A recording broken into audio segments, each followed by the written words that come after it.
Thank you.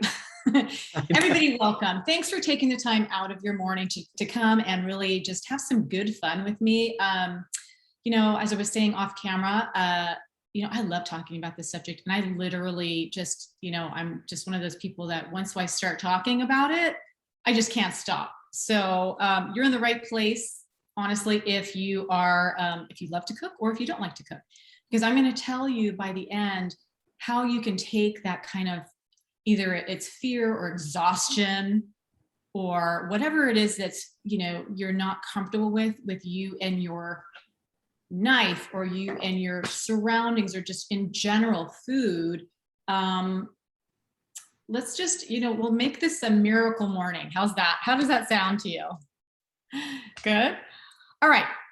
Okay, so just a little bit of an introduction. I'll tell you a little bit about me, but the reason why I did this workshop, or I wanted to, is because I am hearing from a lot of clients.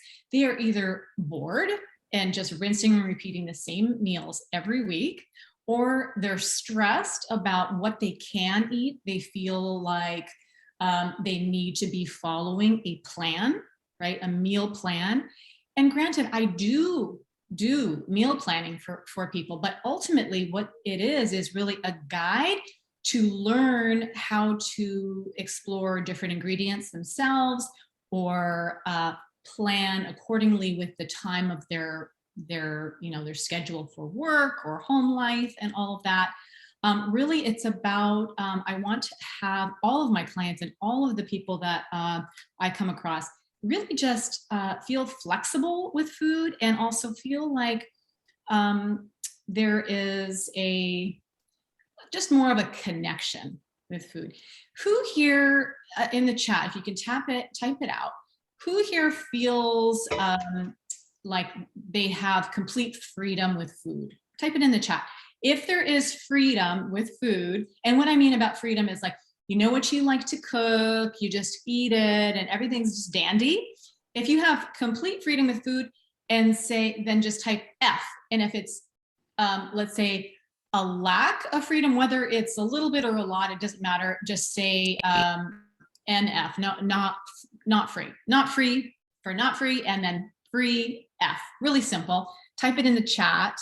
And I'd love to see that. Just do a little bit of research here and survey you all. Okay, great.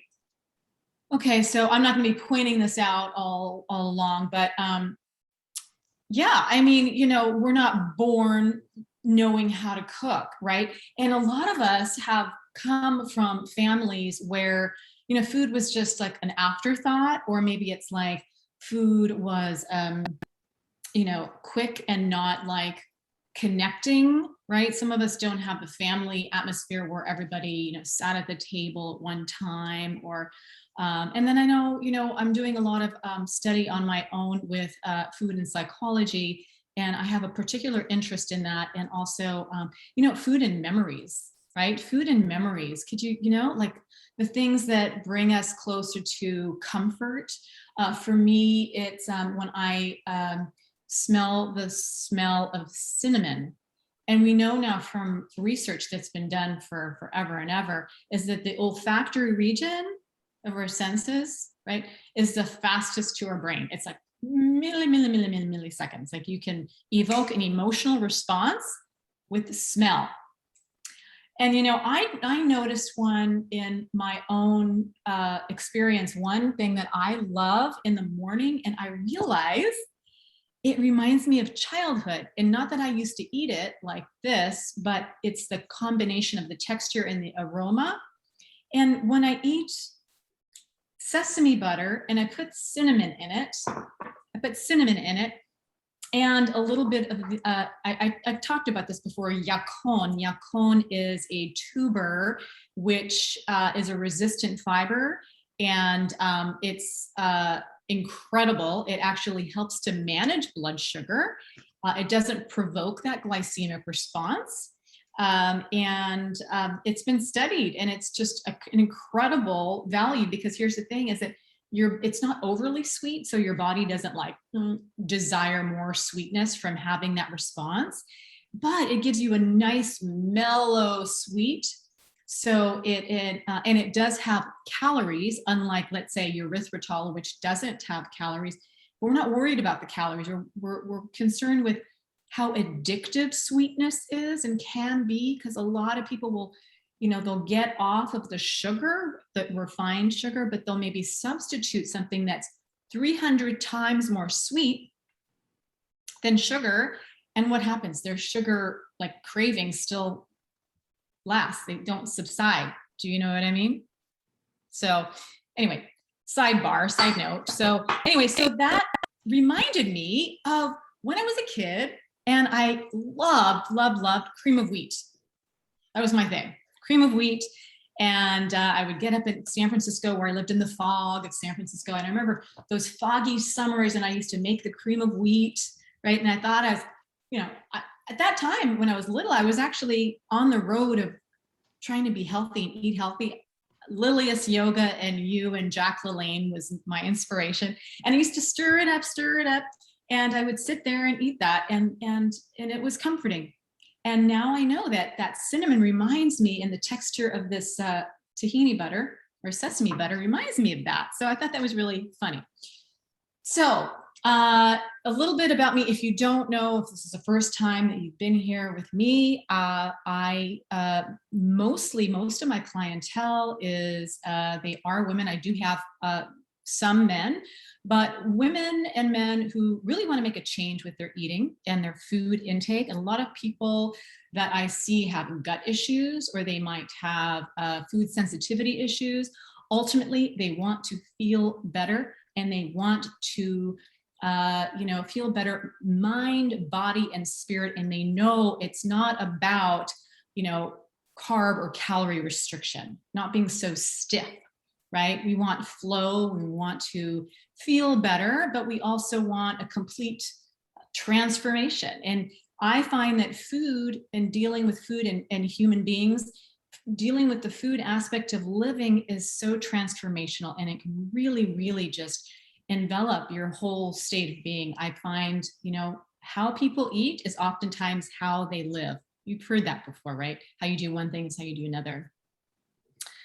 So without rambling on too much, I do want to, just give you a little bit of roadmap of how we're going to work today in the next 30 minutes, and we're going to go fast. So I want to just make sure that you get this, and don't worry, because I'm going to do many more of these in the future. But essentially, I'm going to talk to you about how to make healthy meal accessories and sauces, really quick things. And so that you can also save time in your kitchen, right? Save time in your life. It doesn't have to be so complicated, right? We make things complicated, right?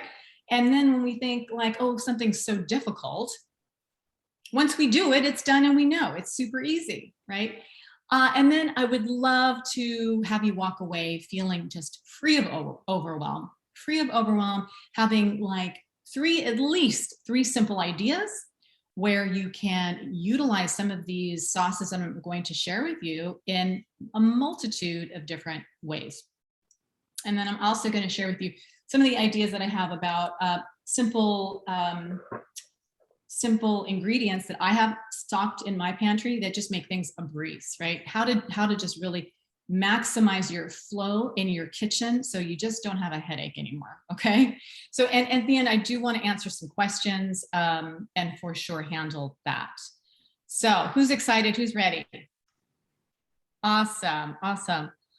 And Rita, and Anka, if whenever you feel comfortable to show, I don't care, no one cares what we look like. It really doesn't matter if you have your hair flat or crazy, or you don't have makeup on. It's really not a big deal. There we go. Awesome. It's about the energy, and you're going to get much more out of me if I can see your beautiful faces, okay? Because I need something to connect to. Fantastic. Okay. So, all right, just a brief little introduction to some of these ideas and ingredients, just basic, all right? Sauces can make or break your cooking, all right? Reason being, if you don't have stuff ready, let's say it's a busy day, you've been just at the computer, you've been at clients or whatever you're doing, and you only realize, oh my gosh, I just have kale and just have, or let's say spinach or greens and maybe some carrots, and I have stuff in the freezer like shrimp, whatever it is. It's just like 2 little things that you have, no problem. We can be utilitarian at times, but knowing that you have a sauce on hand or a dressing on hand to tie it all together is just absolutely amazing and so freeing. It really is incredible. Always making sure that you cook more than you need at one time is absolutely essential, because then you take the drama out of the future meals. Right now, for me, yeah, I am a chef. I'm a nutritionist and a chef. But hear me out. I don't do elaborate meals every day. I don't. I like simple. Last night, my husband and I had a barbecue, and we just did grilled salmon and just grilled vegetables and some sauce, right? Super simple, right? It doesn't have to be complicated. Now, the next day, today, plop it on a salad, add a few peppers and tomatoes, dressing, done. It's my salad for the day. Now I get a nice appetite for dinner, and maybe I'll do something different. But every meal doesn't have to be like, oh my gosh, drama, what do I cook? Or looking at a recipe book. All right, who here does cooking with how they feel? Put it in the chat. Put like, put cooking, just feel cook or cook feel. And then who does, who has to have like a cookbook or a recipe? Just put recipe. Yeah. And Joni, it's yakon. You got it right. Okay. So, neither is bad or good, right? It's just the style that we have. Some people like to meal prep ahead of time, and some people like to just wing it that night. I'm a little bit of both, mostly wing it at night, because I don't, sometimes if it's a rainy Saturday or rainy Sunday or bad weather, I don't want to be outside anyway. So I'm happy to spend 2 or 3 hours in the kitchen getting myself ready.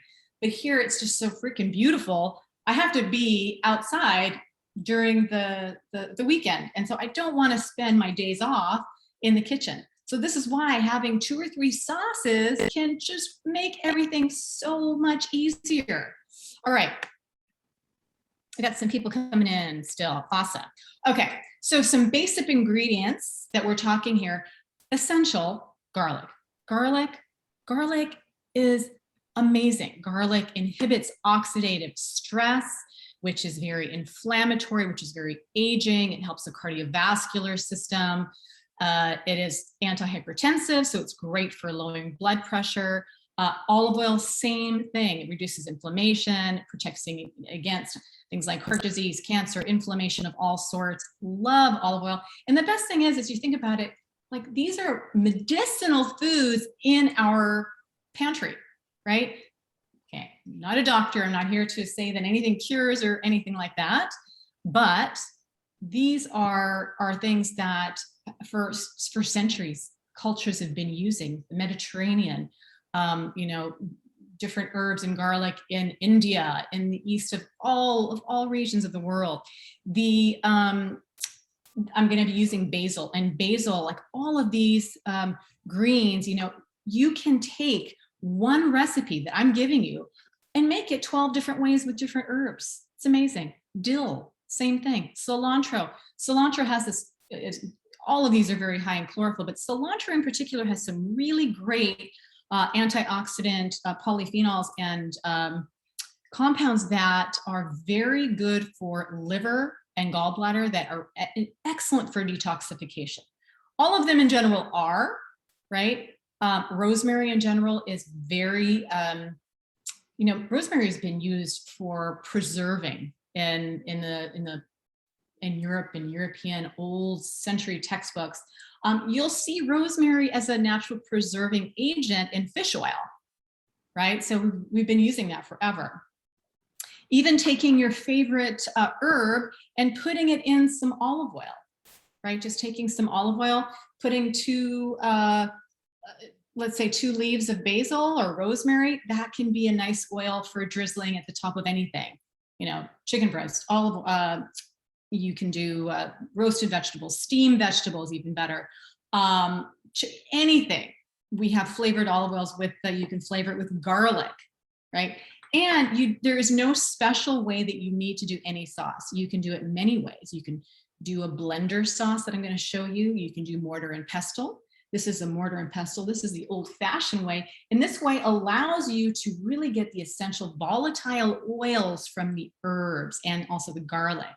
Okay, I'm going to be showing you how to do that instead of the blender, because a blender, you can just throw things together, not to worry, it'll all emulsify and you're good. All right, let me teach you something about emulsification. Okay, there's emulsifiers that are used, chemical emulsifiers in fast food or processed foods that help with mouthfeel.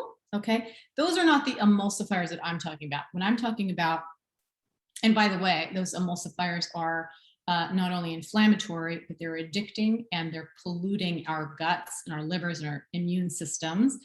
So without going into that, just remember that most foods that you see in your general supermarket, like let's say peanut butter or salad dressing, most of those generally, like Safeway kind of things, most Costco, things like that, have things like gums and stabilizers and different, like dextrose and maltose, all these sugars and emulsifiers that are not helpful for us.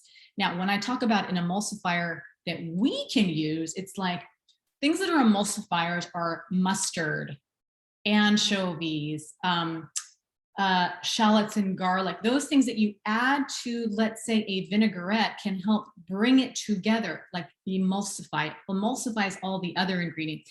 Egg yolk is a perfect example of that, right? Cream can do it in sauces. Those are bringing things together, emulsification. So without further ado, let me just hop into the quickest sauce ever that I'm going to show you. And I know, I was thinking to myself, everybody knows how to make a pesto. No, it's not true. Not everybody knows, and not everybody knows how to do it with feeling. A lot of people just follow the recipe, put it in the Cuisinart and spin it. But what I'm going to show you here is a little bit of a different way. And so I'm going to show you like the process of how you think, and then you'll get it in how you feel. And then when it's in your body, you can embody that and do so many other sauces. Now, you always want to think about like what dirties the kitchen most, do that last, right?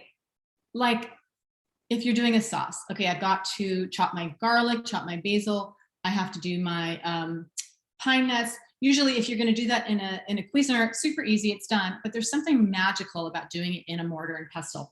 Those of you who are from other cultures that are here probably recognize this. And, a lot of like, you'll see like different like wooden bowls or olive wood mortar and pestles are huge ones. In Thailand, they sit there and they pound away with their feet crossed. It's beautiful.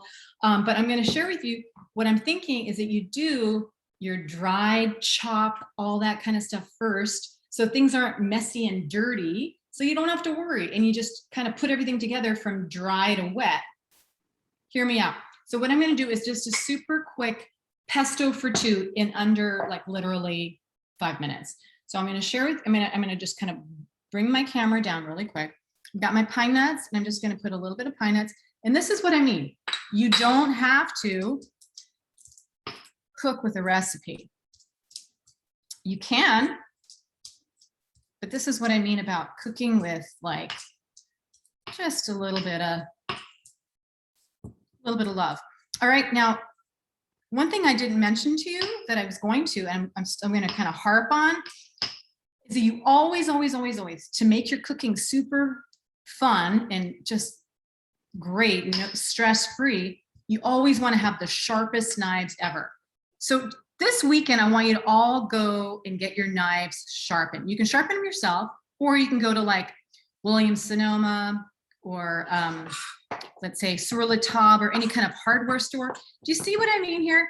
Like, okay, here's a garlic. I crushed it. That's what the first thing that I do. And always curling your knuckles under so you don't take your nails away, right? You're just going to chop. Now, what you can do here is also a nice little hint is you take some sea salt, like a pinch of sea salt here, and then you can smash your garlic. And this way you're going to get no chunks. You're going to get like a paste. Put a little bit more. You always want to look for bruising in your garlic. Take those out. And also, if you're seeing a sprout come out of your garlic, like a little green shoot, take that out because that can be very bitter, right? So do you see the garlic, how it's becoming like a little pasty? This is wonderful. Now you're not going to get that big sharp flavor or sharp like cut when you're biting into something. It's really nice this way. All right, so it's almost there. Quick, huh? All right, so we're going to put this aside in just a second. And then before I put my basil in, and I could have gone a little bit further. I just want to make sure that I get to all that I want to do with you today. But before I do anything, what I'm going to do is I'm going to take my basil. Okay, I'm going to put it on my cutting board. And I'm going to squish it all up. Okay, squish it all up. Okay, again, please do not blame me if you cut yourself. You have to remember you always turn your knuckles under. You don't cut like this. You cut like this. Okay, so I take it all and I just kind of give it a little rough chop. Again, your food will taste completely different with a dull knife. I guarantee you won't like your dish, or you won't like it as much. It will be bruised and wet, and instead of getting the oils out, you're going to get the moisture out.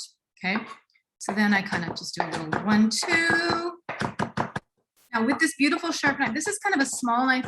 I have a bigger knife here that would be a little bit better. So after I get this kind of chopped up, then I can put it in the mortar and pestle. Now you can choose to put this in a blender, which might be a little faster, or you could use a hand immersion blender. So I'll show you how to do that. So I have a little cup here. I'm just going to put my basil. Okay, super easy. I'm going to put my garlic in there. And you always want to remember, and this is a really big one. See if I have anything on hand I can share with you. Makes life so easy. Keep it clean as you go. Every step, keep it clean. A spatula can make your life so easy. And I love to use a rubber spatula.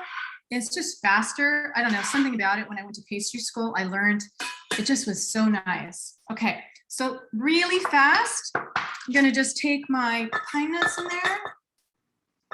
And then I've got my hand immersion blender, which I wasn't prepared and didn't get my little bottom part, but this is a godsend, right? So from there, I'm going to put some olive oil in here. And then as I go, a bit too much olive oil, but that's okay.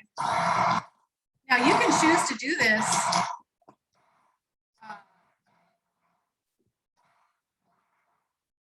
You can choose to do this with a hand immersion blender. Now I just totally put way too much oil, but that's okay. You can have cheese in here. And when I put the cheese in here, this will get much more thick and dry, but this still works. This is a pesto. Right now, it's a bit loose. I'm going to add a little bit of lemon juice. And I'm going to add a little salt and pepper. And always, always, always, you have to taste your food before you put it away. Now, tonight, when I use this, I am going to add some cheese. And this is totally going to thicken up too, which is a beautiful thing. And the nice thing is, when you add the lemon, it keeps it, it's nice, it preserves it. But what happens is, normally when I make this, it's a little bit thicker. So what I'll do is I'll put a little bit of a layer of olive oil on top, and that will preserve it. Now, one thing that's kind of cool, that's nice that I've done, if you have any clarified butter or ghee around, you can always take things like guacamole, things like pesto, things that kind of get brown on the outside, you can put a layer of that over it. Just a little layer of that over it, and then put it in the refrigerator. The other thing I love to do is containers have so much use. Containers, if you use a baby container like this, you can take your sauce and put it in 3 or 4 different containers, and it's like you have a new fresh sauce for a couple of days in each one. It's just nice. It keeps it clean, right? Always, always, always, to make your cooking just heavenly, think about how you store things. You don't want Tupperwares of different sizes and shapes. So no circles and squares in the same. Either do circles or squares. And I would say do squares. So do squares, no rectangles, just do like taller squares. And please, please, please, if you still have plastic on the bottoms, send them away. Use them for painting.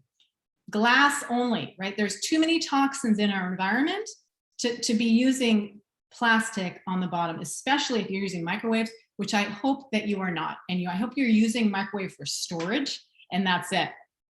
Plastic is okay on top, but not on the bottom, because your chemicals are going, your food is going to absorb all of those chemicals, okay? Okay, so real quick, any questions on that? Did you see how easy that was? I have now a whole week's worth of pesto. Okay, who has a question? I'm gonna look here if there's a question.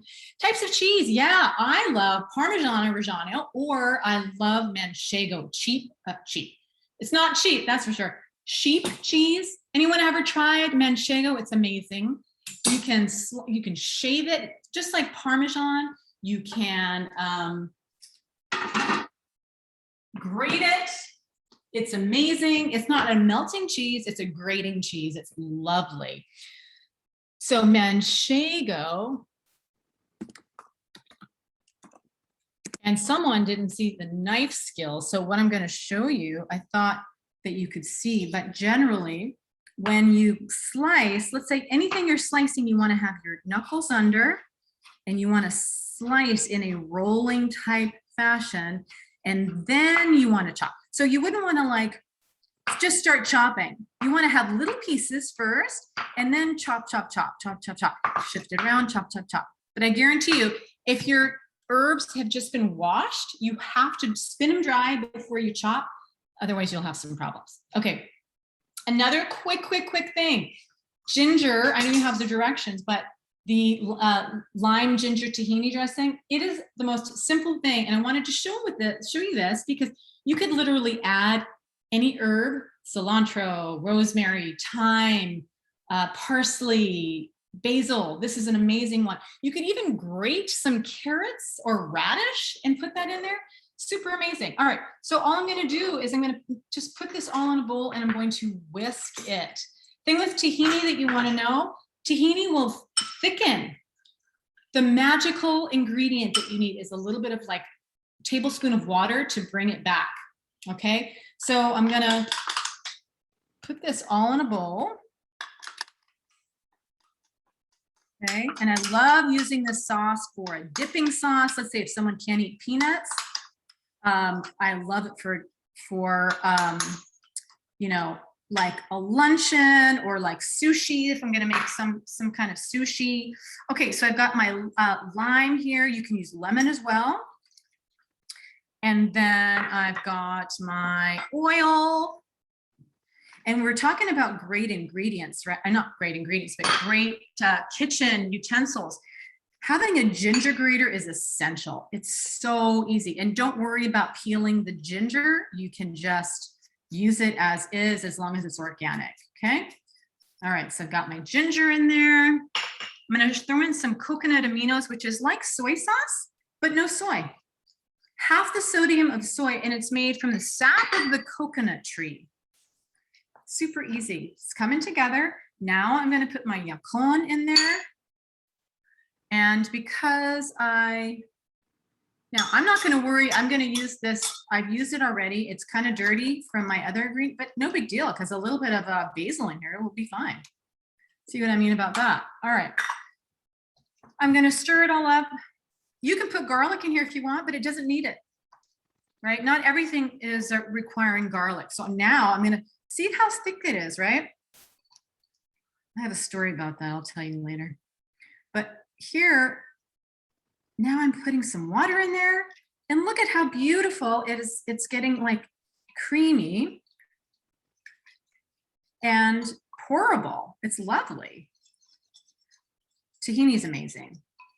And you just use, now when you put this in a jar for yourself, for the, for your dressing, you can make it thick or thin. I like it a little thin so I can like drizzle it a little bit, but it will thicken up, completely thicken up when you, and when it's too thick and you think, oh my God, I ruined it. No, just add like a tablespoon of water. See how nice that is, okay? All right, so what I'm gonna do is I'm going to put that, I got a little oil in here. I'm just gonna use it, no big deal. See, and that's just lovely. All right, so now I'm gonna use this little container here and pour it back. Now I can put this in a container later for storage, but it's done. Was that easy or what? So easy. All right. Coconut Aminos is the coconut. Yeah. Yeah, I know. I see someone here that has used lots of different ingredients. Tina, how many? You want to take yourself off of mute for just a second and share with the audience if there was anything new that you learned, like over the time that we've been working together? Oh, thank you so much. I think number one was, the key thing was organic, bringing in tahini, yacon, I'm still trying to figure out how to use. Also like almond butter, I never had that before. I'm in love with it. And then learning about, and I always forget the name, the Japanese pickled plums. Umaboshi, yeah. Moshi, I always forget the name. Just adding those kind of things into, my food preps has really made a big difference. Yeah. How are you feeling over the last month or so? Great. Yeah, you look amazing. Making sure that any of, my chicken, I'm eating bison, but making sure that everything is grass fed. That's how I'm picking and you really taste a difference and you feel so much better. And I'm just eating a lot more fish, knowing what spices to use, and the sauces is really helpful. I know. And it's so funny. I see the transformation in people, and I see it I literally see Tina, her eyes are so bright and her skin is so magnificently clear, like it's clear and like almost iridescent. And eating this way is really magical.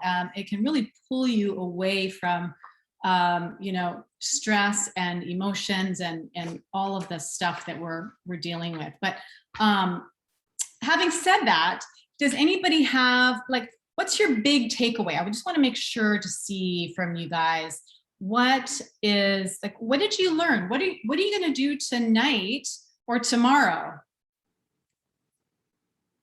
Is there anything? Let me see. Okay.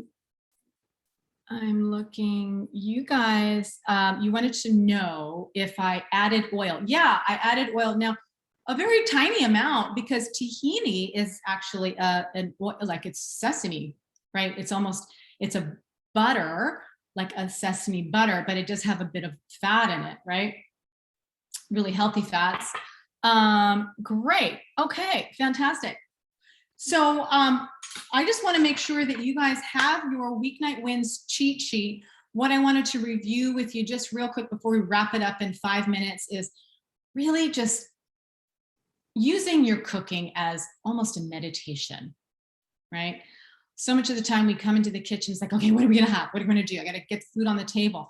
But really we can take that deep breath and, if you have to, just don't allow people into your space. Unless they're gonna help. If they wanna help, they can help with that, the after dinner cleanup, right? That's how I have my husband. He knows to stay the hell away. And then he eats and he gets a beautiful meal, and then he does the dishes. Great agreement. It's just fantastic. And it's just like no stress on my side. Really make sure you do get those knives sharpened. You will, I mean, you probably, if you haven't gotten your knife sharpened, you probably don't know the difference. But once you get that and you feel and taste how your cooking's going to change, you will never go back to dull knives. If you're a product or a human born of ethnic descent, I know most of my ethnic friends and myself who, you know, are immigrant kids, their parents had the worst freaking knives ever. It's like my mom's Cuban and she's always had like a freaking butter knife to cook. I'm like, Mom, you're gonna have to kill yourself. My Portuguese mother-in-law, same thing. I'm like, oh my God, what are you guys doing? So anyways, teach people to sharpen, master your flow. And what I mean by that is when I say, you know, get into the kitchen, just take that deep breath and just like, ah, here I am. Okay. Just pause for a moment. It doesn't have to be like quick, everything. Just, you know, take that breath and just say, what can I do to make it simple and delicious? Just, it doesn't have to be this stressful, and maximize the flow, right? When I was in working in restaurants, we never had like the herbs over there, the oil over there, the protein over here. We had our stations. So think of your cooking in stations, right?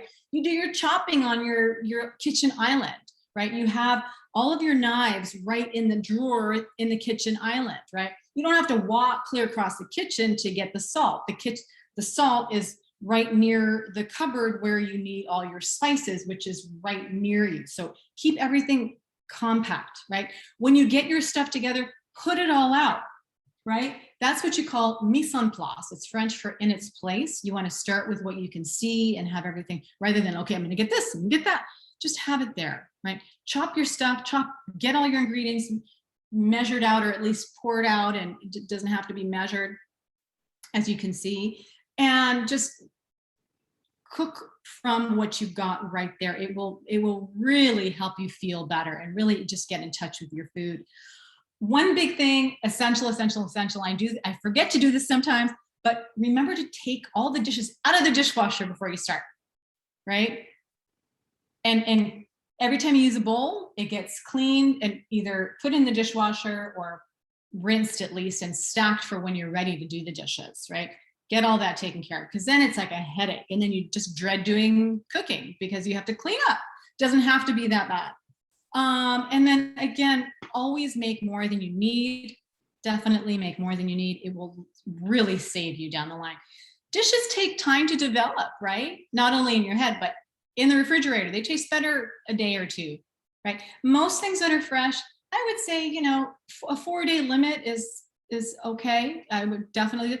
I've actually eaten a stew after 5 or 6 days. If it's like vegetables or, you know, I'd rather have it that day. But if it's beans or something, I wouldn't really stress out about it. And then I have here for you some just basics on fresh staples, frozen staples. Always have some good proteins in the freezer. Always have canned or packaged salmon, anchovies, tuna, herring, whatever it is. So you have that stuff. A bottle of olive oil. Thinking about, and what I will do next time is do, if you want me to, I will do a class on flavor profile.